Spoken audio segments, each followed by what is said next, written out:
Hello everyone. Excel series की नई video में मैं राहुल आपका स्वागत करता हूं। आज मैं लेकर आया हूं एक्सेल की एक और बेहतरीन वीडियो जिसमें हम ये जानेंगे कि एक्सेल में फिल्टर किए हुए डेटा का कैलकुलेशन किस तरीके से करते हैं। तो देर ना करते हुए वीडियो को शुरू करता हूं।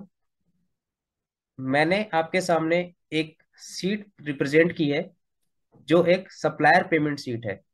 ये सप्लायर पेमेंट शीट मुझे अपने ऑफिस में डे टू डे बनाना होता है। इसका मतलब ये है कि मुझे डे टू डे अपने सप्लायर की पेमेंट करनी होती है। सप्लायर की पेमेंट हमें जो करनी होती है वो क्रेडिट डेज के अकॉर्डिंग करनी होती है, जैसा कि मैंने डी कॉलम में प्रेजेंट भी किया है। इस शीट को बनाने के बाद मुझे शीट को बॉस के सामने प्रेजेंट करना होता है, जो इस शीट को जस्टिफाई करके ये बताते हैं कि किसकी पेमेंट करनी है और किसकी नहीं करनी है। तो इस शीट पे एक चीज मिसिंग है, जो टोटल मिसिंग है। तो मैं इस शीट की टोटल वैल्यू कैलकुलेट कर देता हूँ। टोटल कैलकुलेट करने के लिए मैं सम फॉर्मूले का यूज करूंगा, और सम फॉर्मूले का शॉर्टकट की होता है alt plus equal to. Alt plus equal to जैसे ही प्रेस करूंगा ये डेटा को कैलकुलेट कर देगा। तो मुझे इस शीट में 3,71,200 रुपए की पेमेंट, 3,71,200 रुपीज की पेमेंट करनी है। जब मैंने इस सीट को बॉस के सामने प्रेजेंट किया तो बॉस ने मुझसे कहा कि राहुल, उन सप्लायरों की पेमेंट कर दो जो 15 डेज क्रेडिट के हैं।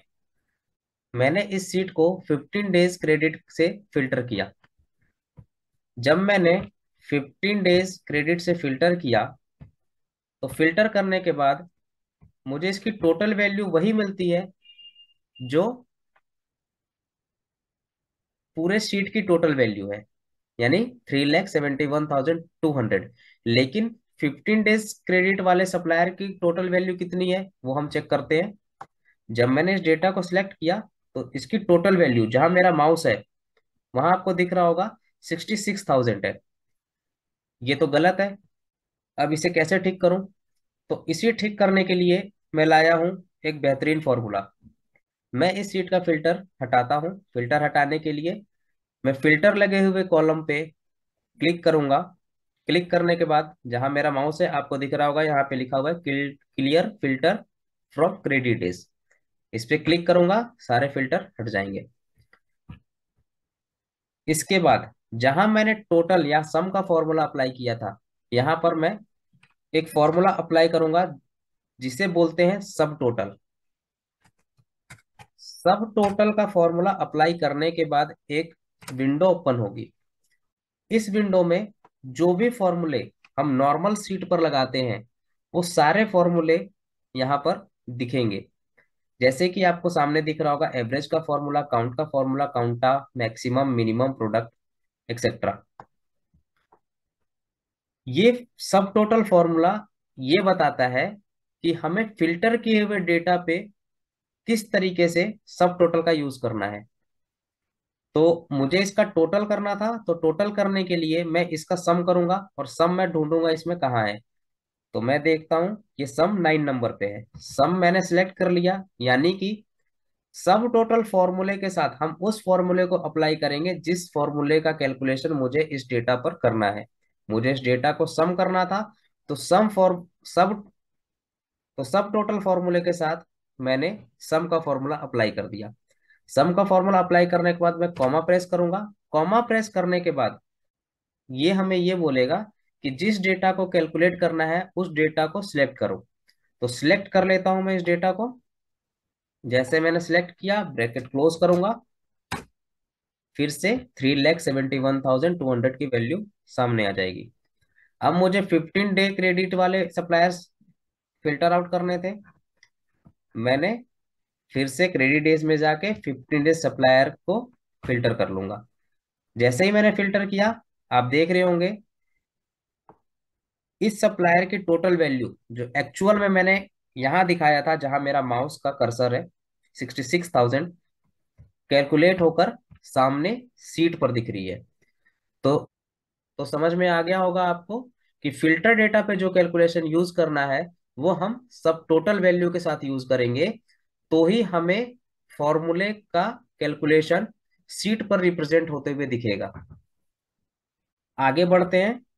एक और चीज मैं दिखाता हूं। इस डेटा को मैं अनक्लियर करता हूं। अनक्लियर करने के बाद मैं इस डेटा के कुछ रो को हाइड कर देता हूं। मैंने सेवेंथ और एट्थ रो को हाइड किया। मैंने हाइड किया। हाइड करने के बाद जो डेटा बचता है उसका सम वैल्यू, जहां मेरा माउस है आप देखिए 3,34,000 आ रहा है, बट ये सब टोटल वैल्यू वही दिखा रहा है जो पूरे शीट की वैल्यू है, 3,71,200।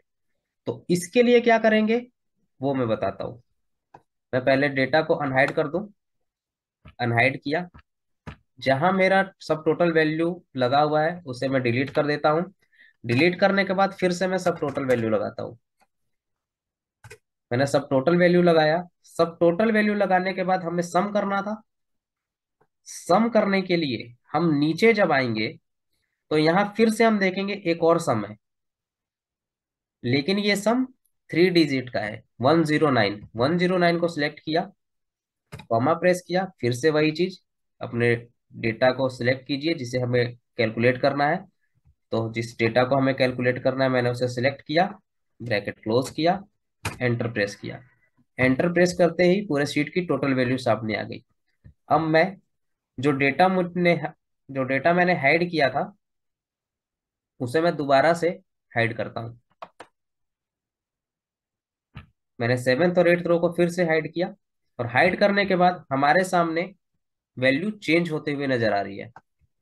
क्या ये वही वैल्यू है जो मैंने सिलेक्ट किया है? मैंने डेटा सिलेक्ट किया और उसका टोटल वैल्यू देखा जहां मेरा माउस है, 3,34,000, और एक्चुअल में सब टोटल फॉर्मूले से भी वही वैल्यू आ रही है जो एक्चुअल है, 3,34,000। इससे हमें यह पता चलता है कि सब टोटल फॉर्मूले में 1 और 2 डिजिट के जो फॉर्मूले हैं वो उन्हीं फॉर्मूले वो उन्हीं डेटा पर अप्लाई होंगे जो फिल्टर हो रखे हैं। और अगर हमें हाइड किए हुए रो को हटाकर कैलकुलेट करना है तो हमें 3 डिजिट के फॉर्मूले अप्लाई करने होंगे। उम्मीद करता हूं सब टोटल फॉर्मूला किस तरीके से काम कर रहा है और इसे कहाँ यूज करना है आपको समझ में आ गया होगा। वीडियो अच्छी लगी हो तो लाइक करें, शेयर करें, सब्सक्राइब करें और बेल आइकन को क्लिक कर लें ताकि आने वाली वीडियो की नोटिफिकेशन आपको टाइम पे मिलती रहे। Thank you all.